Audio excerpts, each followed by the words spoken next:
Randy, yesterday was a pretty extraordinary day.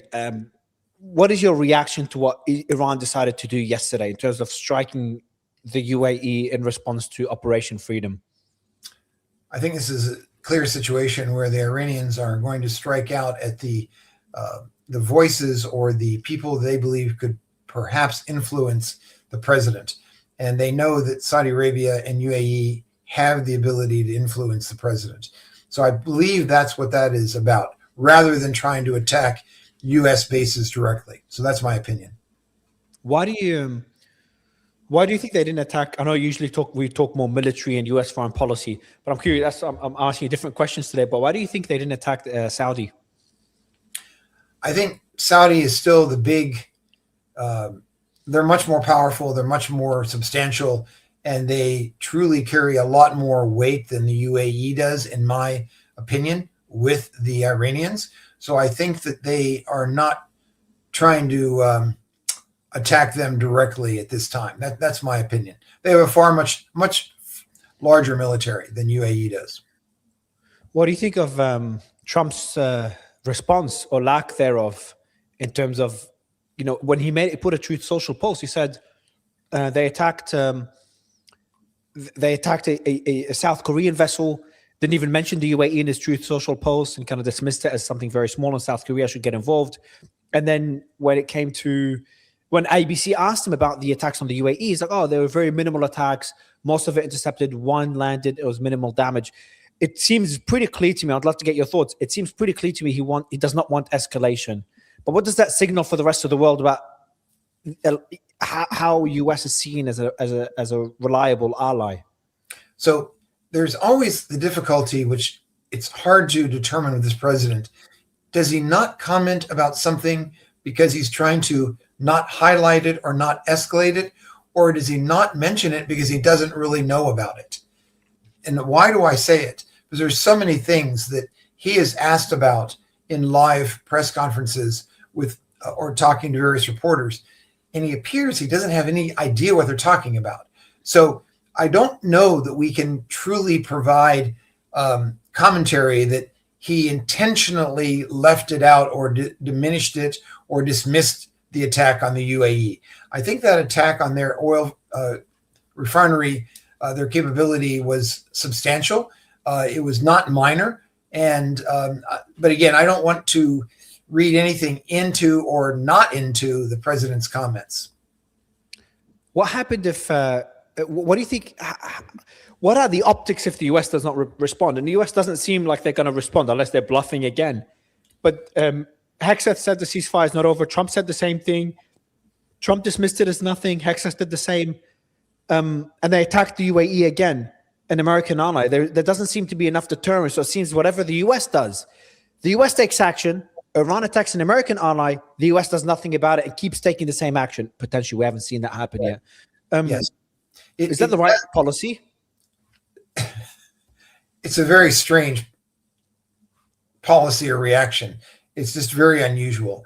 It's not, it doesn't really follow logic. I don't think this is showing I mean, yes, you could say it's constraint, but it doesn't exactly line up with helping protect the UAE in its interests there as well. And for the gratitude of having a major United States air base right there. So it's just not adding up to me. And I mean, I hate to say that perhaps I'm as confused on this as you are, but unfortunately from my military experience, it doesn't make much sense. That's all from the military. What can, first, I don't blame you. You should have seen me yesterday during the live streams. I was, covering the blockade Operation Freedom, and then my alarm goes off, the sound I usually hear during the war. Right. And then, you could see me on the live stream. I was a bit shocked because I didn't expect it. And then it goes off again and again about 5 times. No, really? It goes off about 3 times throughout the day. Yeah. 6 times across the UAE. And again today, it didn't go off on my phone, but it went off for others in the UAE. Every time I speak to a general or an admiral, all of you drink Diet Coke. I don't know what it is with Diet Coke in the U.S. military. Funny you say that.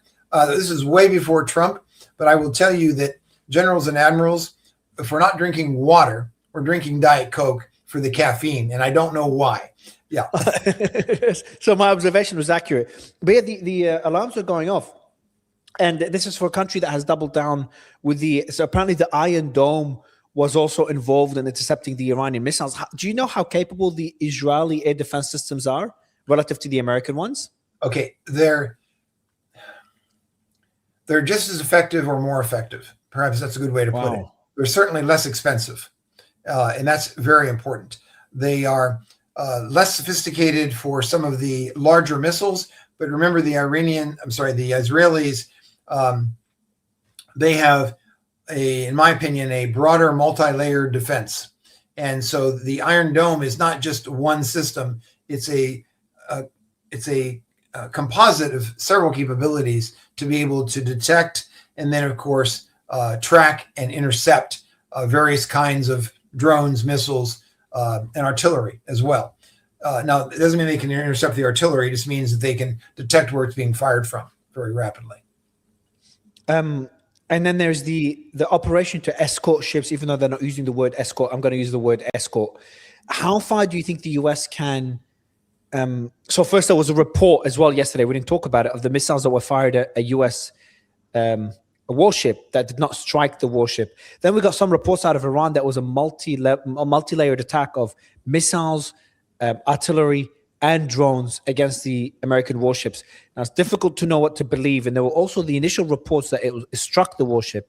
And then later, Iran walked back those comments as the US said it was not struck. It was attacked, but not struck. So I've got a few questions here. First, why the mixed messages in your opinion? Because I know these similar situations have happened before historically, involving the US. Second, how easy or difficult is it for Iranian missiles to strike a US warship? And third, what if you add artillery and drones to the equation? How difficult is it then to strike an American warship? Okay.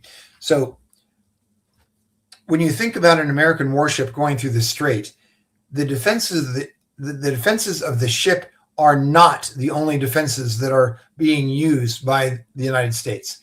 So you have that as the immediate capability, but then you also have drones and aircraft that are being flown overhead to be able, and satellites to be able to detect what is happening from where.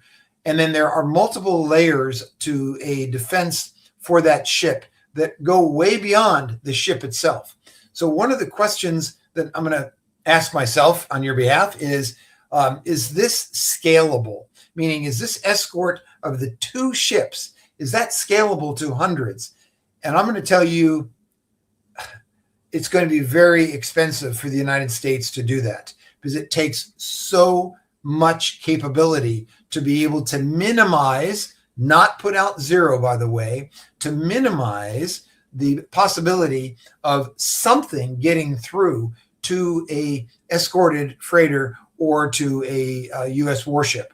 So I need to say that it's, again, extremely complex. I do not believe it's scalable to the idea of hundreds of escorts because we would be there forever and it will cost us a hell of a lot of capability to be able to safeguard those assets moving through the strait. So why do you think they're doing Operation Freedom?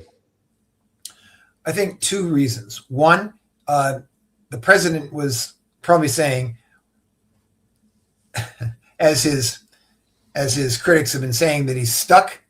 He's trying to say, what can we do to unstick this? And so one thing could be, well, let's show that we can safely move a couple of freighters through the strait despite the Iranians. But it's very important for all of your viewers to understand it took a hell of a lot of resources and assets that were not even visible, that weren't just those ships escorting them. It was multi-layered defense to include drones, aircraft, even satellites to be able to safely or mostly safely move those ships through.